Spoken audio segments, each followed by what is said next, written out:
La mobilisation financière climatique est l'une des priorités du continent africain. La BAD, qui y joue un rôle de premier plan, vient de renforcer son partenariat avec la BERD pour une contribution encore plus significative. Ils mettront un accent particulier sur la lutte contre le changement climatique, les infrastructures vertes et résilientes ainsi que le développement des marchés de capitaux.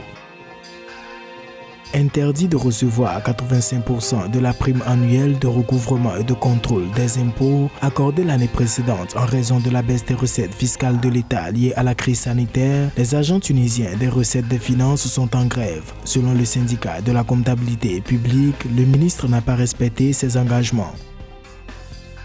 Ayant affiché sa résilience face à la crise sanitaire, Ecobank Côte d'Ivoire, comme en 2020, va verser des indemnités de fonction à ses administrateurs pour 2021. S'élevant à 250 millions de francs CFA, ces fonds sont versés aux administrateurs en rémunération de leur mission, conformément aux dispositions réglementaires du droit des sociétés en vigueur dans l'espace OHADA.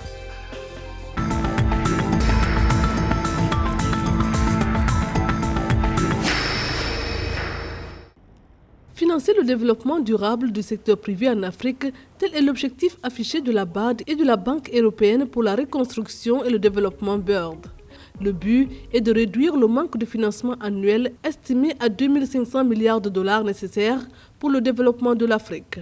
Ce nouvel accord de partenariat entre nos deux institutions nous permettra de soutenir ensemble la croissance du secteur privé en Afrique. L'impact de la pandémie de Covid-19 sur les ressources des gouvernements est considérable et nous devons mobiliser davantage des financements privés pour aider les pays d'Afrique à reconstruire des économies plus solides.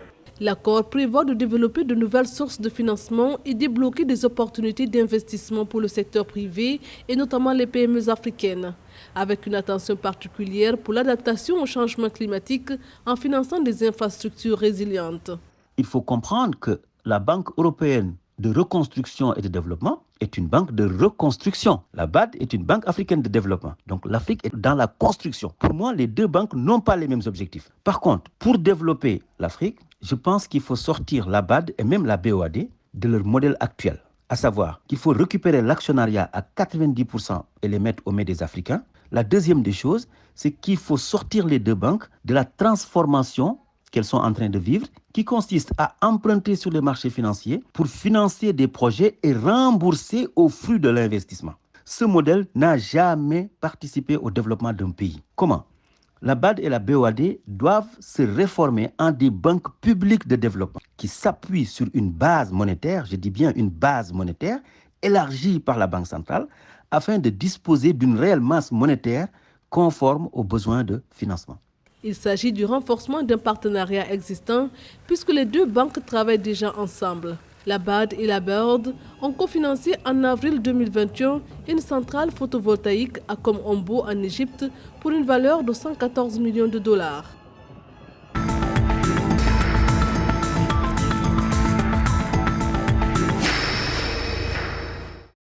En Tunisie, la sous-direction des ventes à la régie des tabacs a assuré que la grève des recettes des finances empêche la vente et la mise sur le marché des produits dérivés du tabac, notamment les cigarettes. Cette situation a conduit à un manque de ravitaillement du marché, une hausse des prix, mais aussi une perte de la valeur de 100 millions de dinars tunisiens. La sous-direction des ventes à la régie des tabacs est en effet confrontée à un défaut de vente alors qu'elle devrait continuer à payer ses fournisseurs locaux et étrangers. Les agents des recettes des finances ont entamé depuis plusieurs jours une grève ouverte à cause de leur refus de recevoir 85% de la prime annuelle de recouvrement et de contrôle des impôts accordée l'année précédente.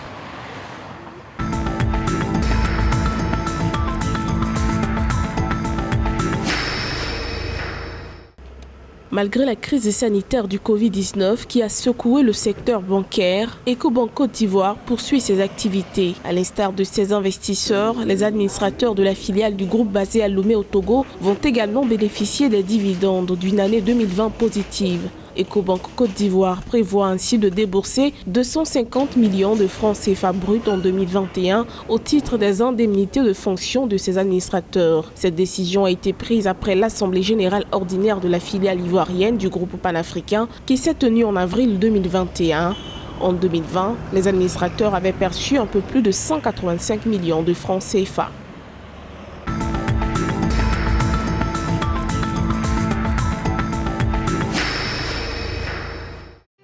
À la suite d'une audition, l'opérateur de téléphonie mobile Move écope d'une amende de près de 600 millions de francs CFA. La sanction fait suite à une procédure ouverte en octobre 2020 à son encontre par l'autorité de régulation des communications électroniques et des postes ARCEP. Il était reproché à Move Mobile d'avoir manqué à ses obligations de permanence, continuité et disponibilité des services inscrites à son cahier de charges. Les représentants de Move Africa Togo imputent la responsabilité des perturbations incriminées aux coupures prolongées de l'électricité et au sectionnement de leurs câbles par Togo Télécom et les entreprises en charge des travaux publics.